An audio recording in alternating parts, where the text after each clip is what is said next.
Good evening, everyone, and welcome back to another episode of Education Connection. We're getting really close to the launching of our signature schools, and we have two wonderful ladies here this evening joining our minister to talk about Learning First signature schools and all things education. We want to welcome Karen Capel from Learning First, the Innovation Unit, and our own Laurel Burns, Learning First as well. Welcome back to the show. Minister, the Honorable Diallo Rebane, JPMP Minister of Education, is here to take us along the journey for this evening. So, Minister, I'm going to turn it over to you, and thank you to our audience for tuning in tonight. And thank you, Dr. Celeste. Welcome, Karen. Welcome, Laurel. And welcome our audience. Tonight, we're having a very special session. As most would be aware, last month I announced the next wave of schools that will undergo the transformation process. That is Francis Patton Primary and Purvis Primary School, who we are looking to open in September 2023 as signature schools, as parish primary schools. We're also doing work for the next signature school, which would involve hospitality and tourism, along with educational services. And however, a site for that particular signature school is yet to be identified. We also will continue to expand the health and social care and financial and insurance services signature learning programs at the Barclay Institute, as well as the science, technology, engineering, and math, otherwise known as STEM, and the trades and professions signature that will be opening in Cedar Bridge Academy. Just as a reminder, both signature schools, Cedar Bridge Academy and Barclay Institute, will welcome incoming S1 students in September 2022. We also announced the early closure of school, and we wanted to spend this evening talking about the kinds of intensive professional learning teachers will be engaged in between now and the end of the year. And it's critically important, I think, for us to explain to you why we were closing schools early. We simply can't achieve the vision we have for learning without our teachers. The quality of their practice is the single biggest in-school influence on outcomes for our learners, academic and well-being. If we want our educators, leaders, and the broader school staff to embrace the changes required to improve outcomes for our young people, we must provide them with the support and learning opportunities they need. Obviously, the closing of schools early is a decision that was very difficult for us to make, but these decisions are always made in the best interest of what is best for our students. Essentially, we are balancing what is really important now with what we need to set us up for the future. We're considering the impact of the 3 days of learner-focused time versus the potential impact on even more learners if used wisely. It is a delicate balance. And all of this is on the back of 2 years of pretty consistent disruption to learning and schooling due to the pandemic, something we know our parents have felt acutely. I really empathize with and appreciate the sacrifices parents have made and continue to make. As you and the listeners are now aware, we have made the decision to end school early. This will give us time to fully engage in every staff member across the Bermuda public school system in intensive professional learning. Before we talk about the specifics of what's on to offer for our educators, maybe I should just say a word or two about what we mean by professional learning. For a long time, we've talked about training, and then we've made the move to professional development. But throughout this process, I've learned a lot about what the difference is between this and what we're embracing as the system of professional learning. Training teaches people to be competent at something. It tends to be competency-based and quite didactic. I teach, you learn, you prove, you can do it. Professional development also happens through teachers. This is often associated with one-time workshops, seminars, or lectures, and is typically a one-size-fits-all approach. In contrast, professional learning, when designed well, is typically interactive, sustained, and customized to teachers' needs. It encourages teachers to take responsibility for their own learning and to practice what they are learning in their own teaching context. So that gives you some context as to why, with change as complex as what we're undertaking, requires more than just staff meetings. And now I will pass on to Laurel, who will give us an understanding of the new thinking around professional learning. Thank you, Laurel. Thank you, Minister. No problem. As you said, we really can't expect teachers to be and to do differently unless they're given the full support that they need in order to make that happen. And so with this in mind, what we're doing is that we're focusing on shifting our teachers and changing them and growing our teachers. And any learning opportunity that we do provide for them is going to have a very clear focus. And we're focused on developing their mindsets and beliefs and their values towards teaching and learning. We're also looking at building their capabilities and their skill sets. And of course, ultimately, we want them to improve and to grow their behaviors and their practices in the classroom. So when we talk about professional learning, we're looking at multiple layers of our approach that are underway right now. And I want you to think about it like a pyramid, one of my favorite things. And so at the foundation of that, we have this whole systems approach where we look at what new policies and approaches to system needs and what our priorities are going to be. And that is, again, that bottom layer of the pyramid, the foundation for everyone. So the next layer is going to be for really large groups of teachers, ones who are involved in specialized programs. And Learning First is an example of one of those things, as with any other specialist kinds of programs like reading instruction or the introduction of Teaching Strategies Guild and the creative curriculum in the early years, or of course, one of my favorites, the Bermuda Teacher Induction Program. Now, at the top of the pyramid, you have even smaller groups and sometimes even individual teachers. And so in this instance, we might think about the group of teachers who are currently undertaking the work for opening our new signature learning programs next year. So let me be a bit more specific. Our vision is for this is where teacher practice and professional development is really characterized by endemic collaboration. There's team teaching, there's shared planning, there's peer observation, and of course, collaborative learning models. We have things that we refer to as learning walks. A lot of people may be familiar with coaching and mentoring in an instructional context. It's a really, really powerful tool. And so if we have teachers collaborating, not just across not just within their schools, but having opportunities to collaborate across schools, we know that we can grow a powerful educator system within our schools. So we refer to this, what I've just been talking about, the collaboration within schools, collaboration across schools. We refer to this as a professional learning community. And that's going to be the focus that we'll take.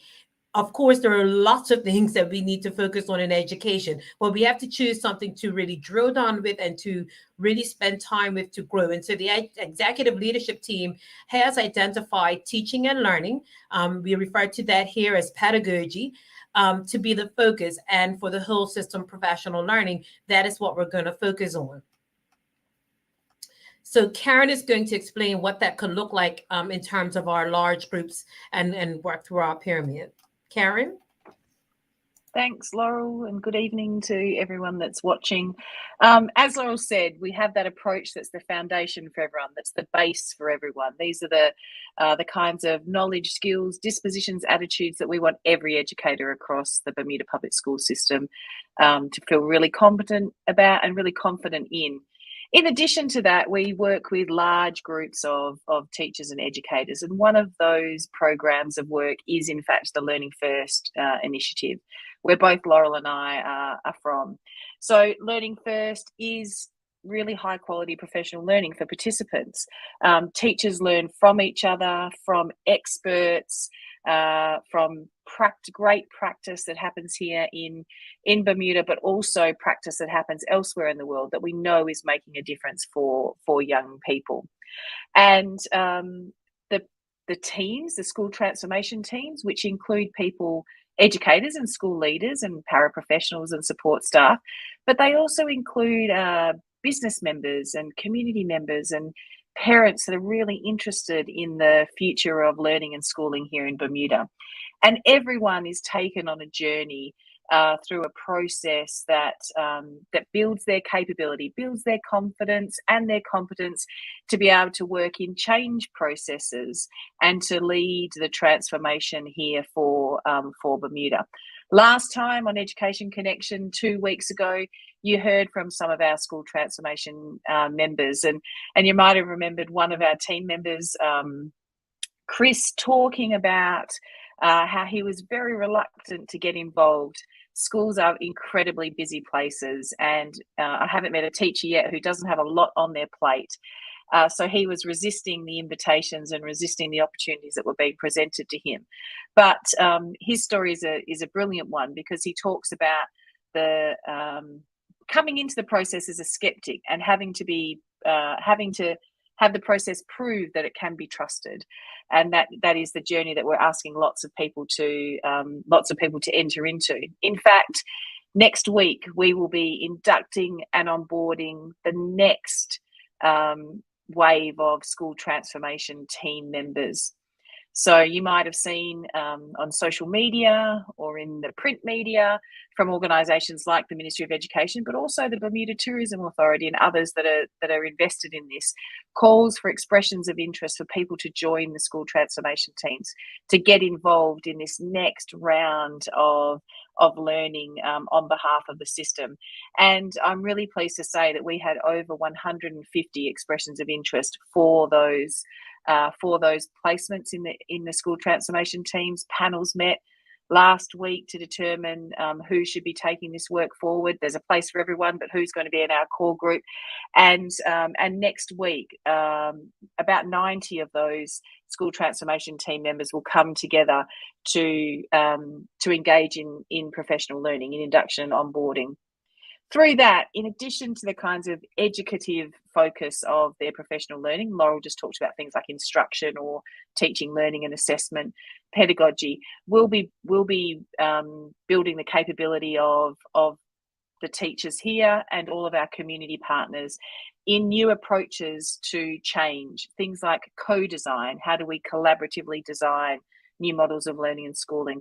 Or movement building. How do we think about how we bring everyone along in this? So in addition to those school-based skills and capabilities that we're teaching, we're helping people to have opportunities to learn and experience and to feel really good about. We're also focused on change methodologies, and also some really important skills that are education focused as well. So maybe in a future episode we can have some of the teachers and some of the community members that have been involved in this process talk about what their experience has been like. So that's our middle tier. That's where we have large groups of people together. And as Laurel said, that there are lots of other initiatives where there's a focus on professional learning for bigger groups as well. We get to the top of our pyramid where we're thinking about what's the really intensive support that smaller groups of teachers need in order to be able to provide the most amazing learning opportunities for our young people. And right now we are very deeply focused on the teachers who will be delivering the signature learning programs to our incoming S1 students in September 2022. So across both the Barclay and Cedar Bridge Academy, there's about 30 of those teachers that will deliver the health and social care and financial insurance services signature learning program at the Barclay, and the trades and professions and STEM, science, technology, engineering and math signature learning programs at Cedar Bridge Academy. And beginning on the week beginning the 13th of June, those teachers will be involved in what we're calling an immersion process. They'll have time outside of their regular school duties to make sure that they have everything that they need to be able to very confidently deliver high quality, really meaningful and authentic learning experiences for the students entering those signature learning programs in September 2022. So we'll be focusing on the world-class signature learning program curriculum and making sure that our teachers understand and can manipulate that and be amazing designers of learning. What authentic, real-world, project-based learning experiences look like, how we partner with all of the business and industry and community partners that have put their name to this new reform agenda, and how we think about the learning environment being more than just what's in a school, being the island, in fact, as the big classroom. How we can think about assessment differently and how young people demonstrate what they know and can do that moves beyond the examination model. What our new graduation requirements are and the flexibility that's being introduced for young people. And, maybe not as exciting, but absolutely necessary. What are some of those system policies and procedures and how they've been adapted to ensure that we can accommodate 21st century learning? I think the piece about this that's and the final thing that I'll say that's most exciting for me is that this professional learning has been designed by and is being delivered by teams of teachers and leaders and partners here in Bermuda that have been working on this for the past several months. They have been involved in designing both the content, but also how we deliver it. And it's local expertise that's being used to really bring the best of what happens globally and make sure that that's absolutely fit for the Bermudian context. And that together we can put our hand on our heart and say that we really think this is in the best interest of children and young people here in Bermuda. So as you can see, it's multi-layered. There is what the approach is for everyone. There's the approach that's for like large groups where we know we've got some big shifts to make. And then there's the really intensive support that's for smaller groups of teachers or even individual teachers that we're asking to do, to be and do some new and better things. Thanks, Minister. Thanks, Laurel. Thank you, Karen, and thank you, Laurel, for that for that introduction and in-depth understanding of what's going to be happening with the professional learning. I know there was some angst when we announced that we would close school 3 days early. I just want to take this opportunity to thank Youth and Sport for assisting with opening their camps early. And I've seen a flood of posters for various different camps. I do note that there is a math camp that's coming out of the Department of Education. That looks quite intriguing. I believe that's the first time that something like that has been attempted. But I just want to take this time to thank our partners out there, not just Youth and Sport, for coming on board and doing what they've done to assist parents with camps, but all of the other entities that have come on board and are pushing their posters out there. This just continues to prove that education requires all of us to put our best foot forward and to give back to the system. We can't get to where we want to get to unless we are all working together. When we are working in silos or we're working apart from each other, we're not doing what is best for our young people.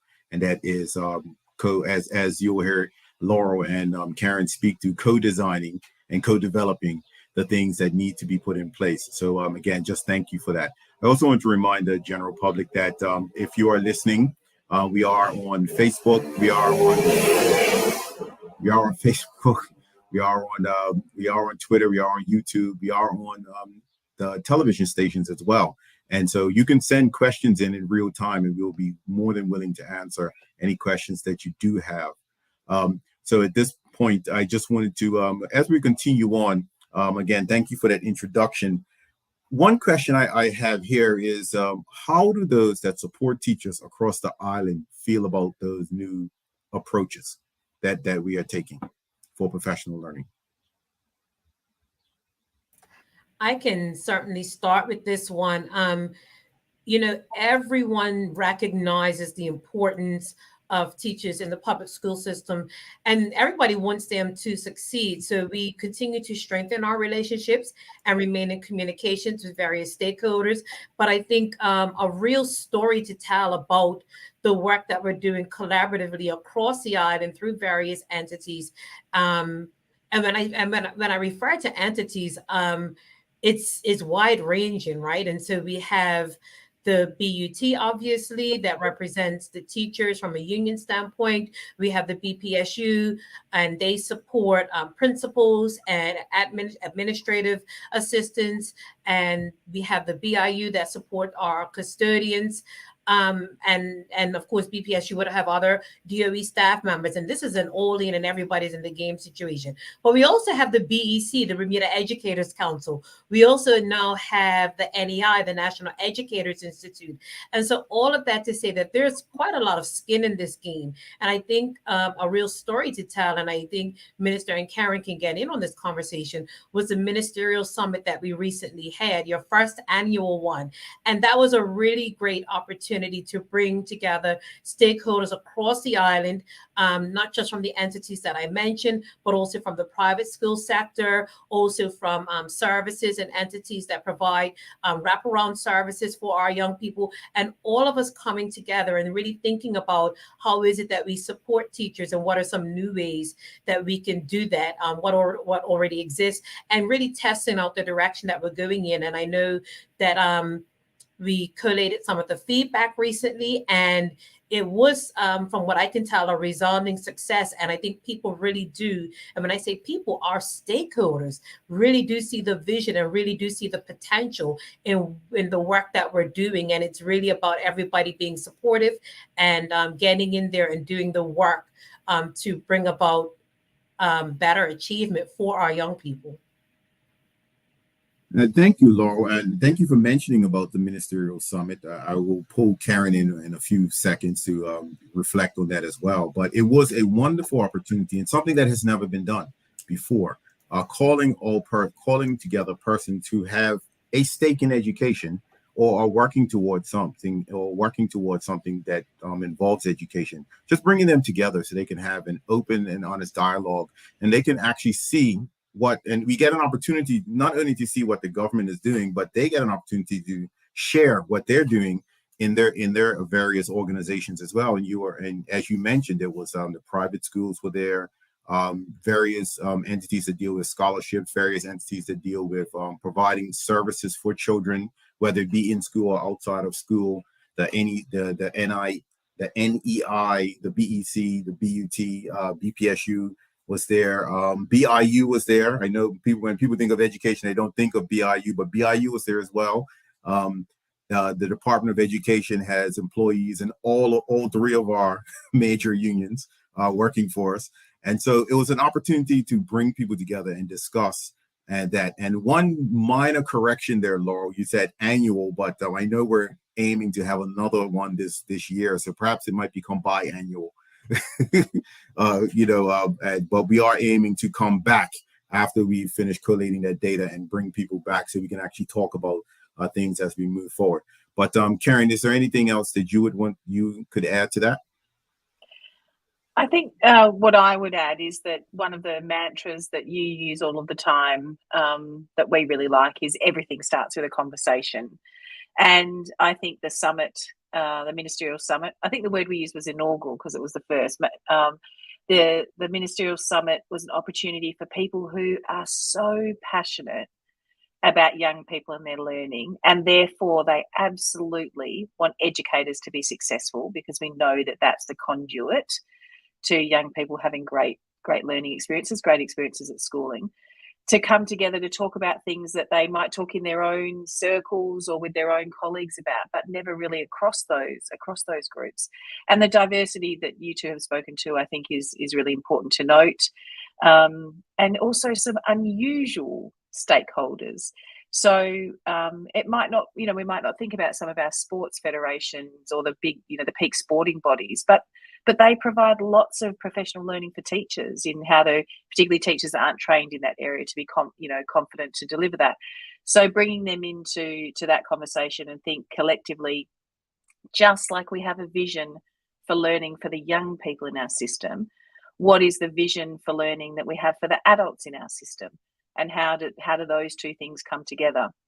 And to be really honest, as someone who's clearly not from Bermuda, how in a small island can we make sure that the resources that we have are not just the financial resources, but the human capital, the energy that people can bring into this, are spread out really evenly and equitably so that every person benefits from that. So I loved being a part of that day. I'm part of the team writing the report on on that, and I think there's lots of potential and lots of opportunity for taking this forward for even more support for teachers and school leaders in Bermuda.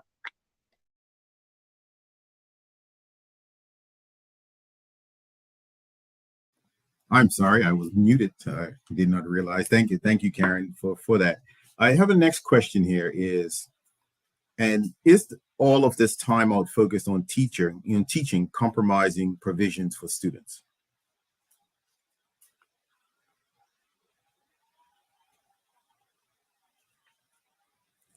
I don't know which one's going to grab that one. You know, it is, I think you said there's already a minister. I think that it's about balance. And it is about weighing options and choosing the best route in order to reach our goal. And I think what's most important is that we don't stray away from our vision for learning. And I think, I don't think we are compromising our current students, knowing that, as the example being us closing a few days early for students, having the opportunity to have our teachers just take a second to pause and reflect on their learning this year or their work and their practices this year to come back even better and stronger in September. I think we get lots of bang for our buck doing that. And I know for you it was a tough decision to make, but I think something really exciting and, like I said, powerful does come out of this, which makes the teaching and learning even better and stronger and more efficient and more effective when they do come back. Do you have anything to add to that, Karen? Or I think it's, as you said in your opening remarks, Minister, these decisions are never easy. And there is the balance of what is in the best interests of young people right now for 3 days at the end of the year, and what potential might be amplified for hundreds of students next year by giving teachers some time to think and plan, reflect and plan. And that you're not choosing between two great options there. So and that's not just you, it's your, the commissioner and the permanent secretary and everyone who considers these options. But sometimes people in roles like yours have to make decisions, and there are trade-offs for that. I think you said it very well in your opening remarks about the empathy that we all feel for parents, and the appreciation, because sometimes the sacrifice also ends up in their lap. But I think that most people have that altruistic part of their life where they think about the greater good and the greater good for all young people in Bermuda. So I don't think current provision is being compromised, because I've been talking to teachers for the past few weeks about everything that they're putting in place for their young people, and the hard yards that they're continuing to put in to make sure that young people get what they need. Teachers here really do go above and beyond when they need to. So. But thank you for that, Karen. Yes, and just to reinforce that it is not although the final decision must come from the office of the minister, it's not a decision that the minister makes. Not a decision the minister makes on his own. There are various to and fro's, and a lot of these conversations take place with the senior leadership team at the department, and they come and say, here's what we consider best. And so just being able to be a part of that, it is truly special to know that we are building a system that is going to improve the outcomes of our young people as we move forward. And so I, like everyone else, is looking forward to September 2022. So when those S1 students walk into the Barclay Institute or they walk into Cedar Bridge Academy, we know that they are the beginning of this journey that I want to say has been, and you guys can correct me, has been about 26 months thus far put into getting to this particular point. And we're still, 5+ years away from the actual completion. One of the things that I had a conversation today about with an educator, and they were saying that everybody understands there's a lot of work to do, but this is one of the first times that we've seen a sustained effort. Normally it's a start, then it kind of stops, and then you lose momentum. But this is a sustained effort, and they can appreciate that. They can appreciate that, people are actually starting to see the difference, to see what these changes will, what differences these changes will make. And once people start seeing that the work that they're putting in is actually going to make a difference, you start seeing more people. And as we talked about with Chris, you start seeing more people saying, hey, I get this. I'm willing to now push and push. There is one question, and this one's a bit touchy because it's something that has come to me since we made the announcement. A few people have asked this. And so I'm going to leave this one to Laurel to answer. Well, hold on, Minister. If I may, I do want to go back for 2 seconds, if you don't mind. I want you to ask your question, but I want people. I know oftentimes when we talk, sometimes things sound cliche or just words, right? And so I just really wanted to slow this down for 1 second. Earlier in our conversation, we talked about professional learning, and that's the model that we're moving towards in professional learning communities, and that it's a high level of support and that it's personalized. That is not that's not random. That's very, very intentional. And so when we talk about how we want teachers to improve for the next school year, that 3 days for them to be reflective on their practices, I want every parent out there listen to really think about the opportunity that a teacher is having to not just mark grades and is it pass, fail, did the young people achieve or did they didn't, but really have an opportunity to think about why they achieved, and if they did receive high achievement, that we give them the time and the support to think about why things went so well. Because once you identify why things went so well, you know how to duplicate it, you know how to replicate it. Equally, if something didn't go quite well, having the teacher to not just say, oh man, the kids didn't get it this year, but giving them the opportunity and the time and the space and the support to say, that didn't work, and collaboratively with your colleagues saying, where did I go wrong? How can I improve my practices? And giving our teachers time as schools to think about their school communities and saying, when we look across the world and we know what are best practices or what are the 10 best things that we can do in our schools. Now, what do we think is going to work for our schools here in Bermuda? Now, let's plan to do that and make these lessons even better, that when they did achieve well, that we were already doing some of those best practices. How can we duplicate them in other lessons or in other subject areas or support another teacher to do it that way? And if it didn't go well, getting feedback from your colleagues, that's really, really, really, really powerful. So I wanted to kind of give an example of these words that we're reciting, because I know sometimes people feel that, right? People feel like just saying words, but really thinking about this powerful opportunity that we're providing.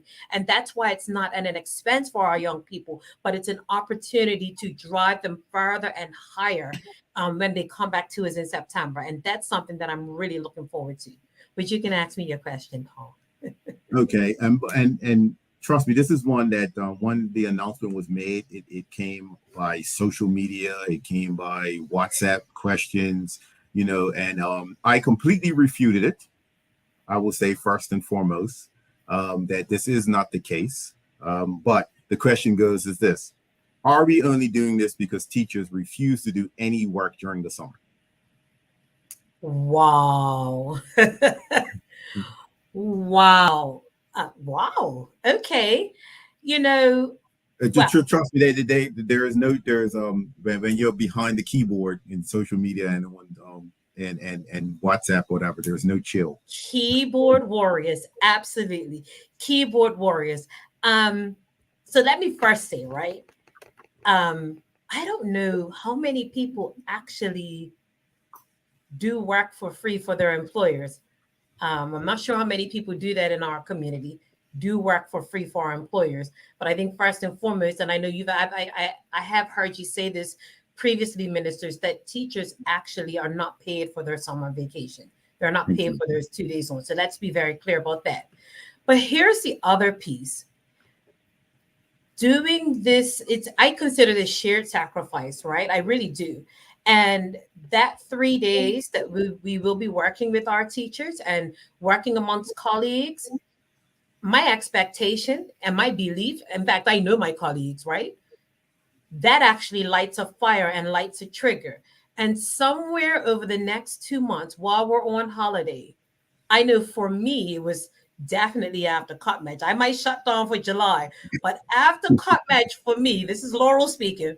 There's this thing that goes off, and I say, all right, just 5 minutes a day, just put your brain into gear. 5 minutes a day. And so for me, my expectation is that this fire gets lit. And that what that looks like is 20 minutes search on Google to kind of see what was that thing I checked out. Or I remember they sent me that link to a book or to a webinar. And so oftentimes teachers at their leisure spend time going down their various rabbit holes, thinking about how they can be bigger and greater and better for the next year. I think any educator that is the highest of a professional, that's what you naturally do. It's what you naturally do. And so I think this opportunity helps to focus the kinds of things teachers might choose to do during their unpaid holiday.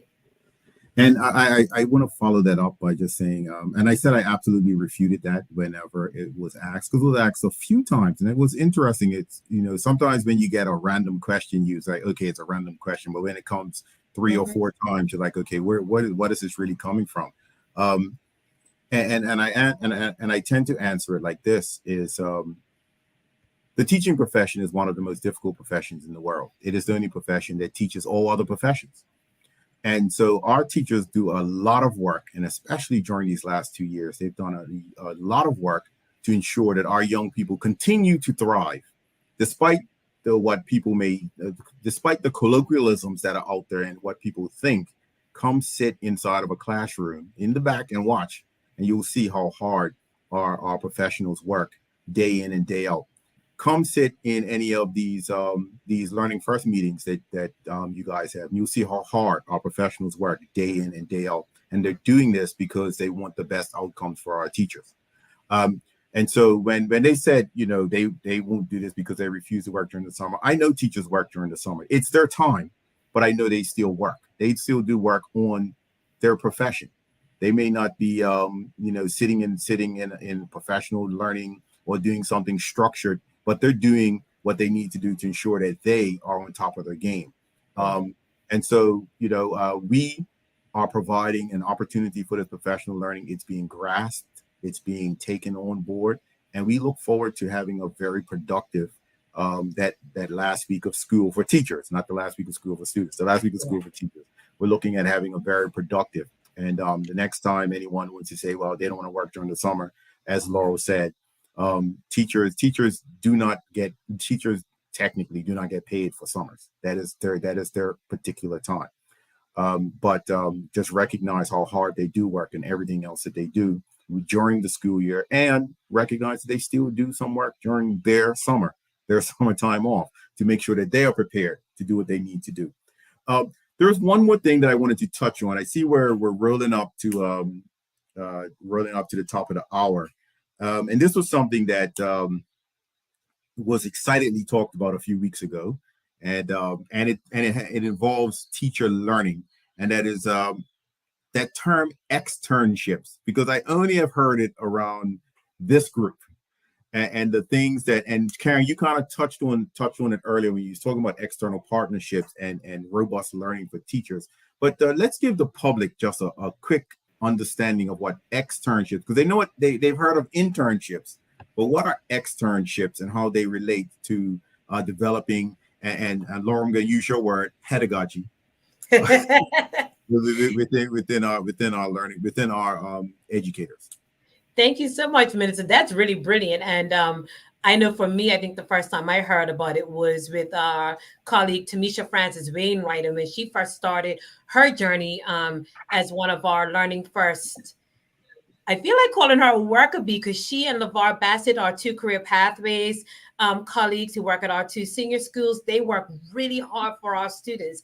And when Tamisha recognized that we were looking at partnerships, she was like, externships. We need externships for teachers. And I say, what is that? So Karen, would you like to tell us more about that? Absolutely. So I think we've talked about what high quality professional learning for adults in our system looks like, and we have to think about where do they get the opportunity and the exposure for that learning. We're asking young people, particularly in our senior schools, to adapt their practice to be more focused on real world learning opportunities, to enable our young people to have accelerated opportunities into further study and into employment. Some teachers graduated with their teaching degree, 5 years ago, 10 years ago, 20 years ago, even longer. And what opportunity do we get as educators to keep up, upgrading our skills to be contemporary around the areas in which we teach?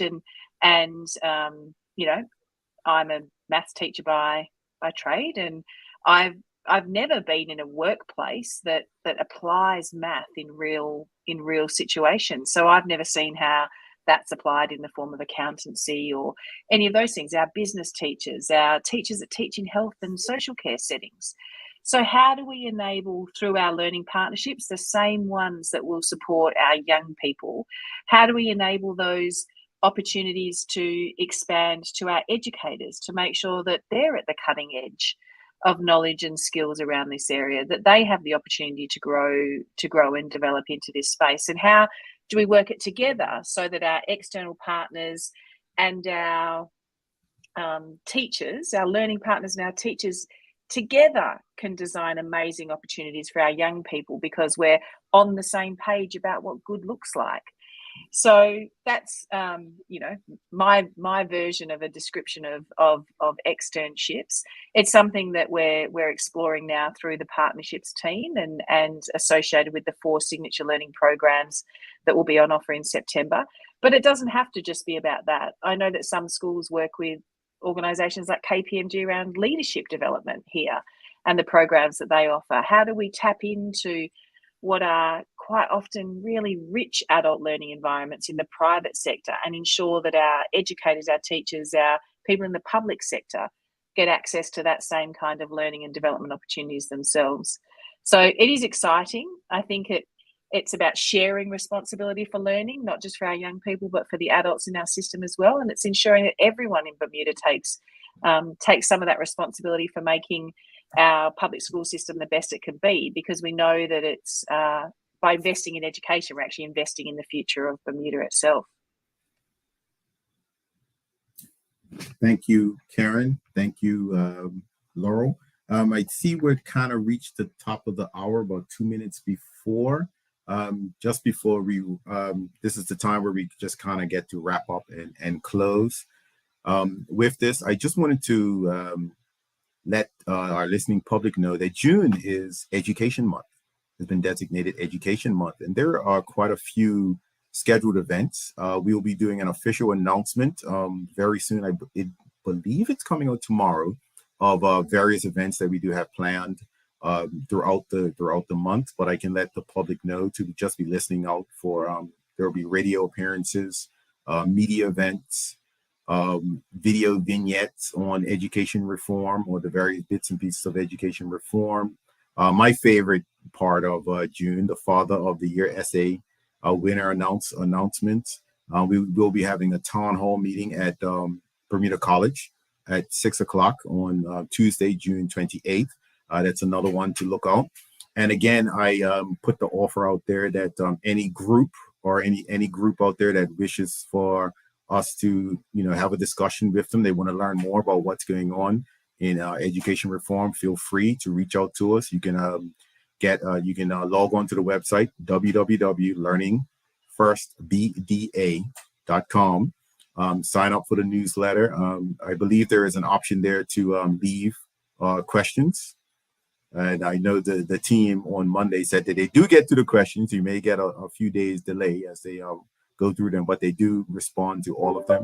So anytime any of you, anyone out there wants us to come speak to your group, you want to learn a little bit more, there is options for you to do that. It's just a matter of you picking up the phone and giving us a call.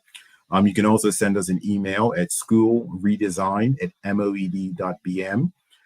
Follow us on the various social media socials, Facebook, Twitter, Insta. On Monday, I did promise that we will be creating a TikTok, and so that is to come.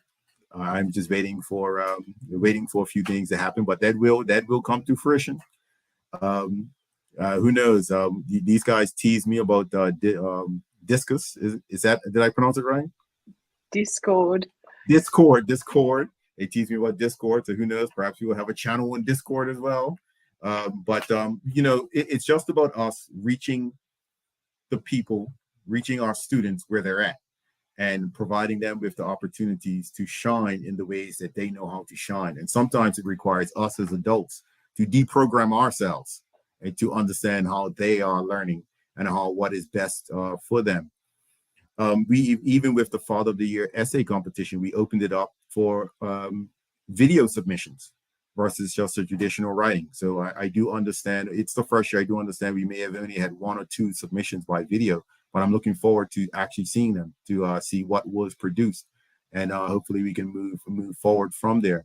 I know we had discussions of creating a photograph part of the competition as well, a photograph that captures what fatherhood means to you as a young man, because as a young child, and recognizing that fatherhood doesn't always mean your actual father. It could be a male figure that's in your life that is looking out for you and doing those types of things. And all of these children nowadays have cell phones. They make these little videos. They're always taking pictures and stuff. So that's another way, even though it's just the Father of the Year essay competition, it's a way of us meeting you where you are, young people. So understand that we have as much to learn from you as you have as much to learn from us. So with Dana appearing on the screen to take us home, I will pass the mic to Dana. Yes. Or Dr. Celeste, I do apologize. That's fine. Thank you, Minister. You're speaking my language of the photography and film, but I'm most definitely looking forward to your TikTok video. That should be very entertaining, if anything.